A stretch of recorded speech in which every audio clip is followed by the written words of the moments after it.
ایک ایسا ونڈر یا عجوبہ جس کا ایگزسٹنس بھی ڈاؤٹ فل ہے۔ کچھ لوگ اسے متھ اور کچھ لوگ اسے محبت کی مثال یا کتابی کہانی مانتے ہیں۔ اس کا ذکر پرانی گریک کی کتابوں میں کیا گیا تھا۔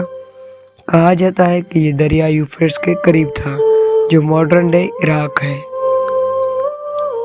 ان خوبصورت باغات کے متعلق یہ بھی کہا جاتا ہے کہ 600 قبل مسیح میں کلدائی سلطنت کا آغاز ہوا تو راجہ بخت نصر یا نیبوچ نظر اپنے بیوی کے لیے بنوایا تھا جو اپنی وطن اور گھر کے ہرے بھرے پہاڑیوں کو بہت یاد کرتی تھی۔ اینشینٹ رائٹر ٹائڈروس لکھتا ہے کہ یہ گارڈن 23 میٹرز اونچے پہاڑی پر بنوایا گیا تھا جو دور سے دیکھنے پر ایسا لگتا تھا کہ یہ گارڈن ہوا میں اڑ رہا ہے۔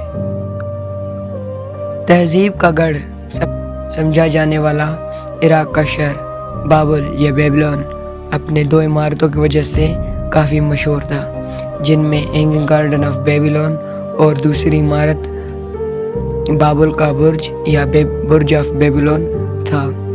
بیبلون کی تاریخی کتابوں میں اس کی دیواروں کا ذکر تو موجود ہے لیکن اس کے باغات کا کوئی ذکر نہیں، حتیٰ کہ جن تاریخ دانوں نے اس باغ کی تفصیل دی تھی انہوں نے بھی یہ باغ نہیں دیکھا تھا۔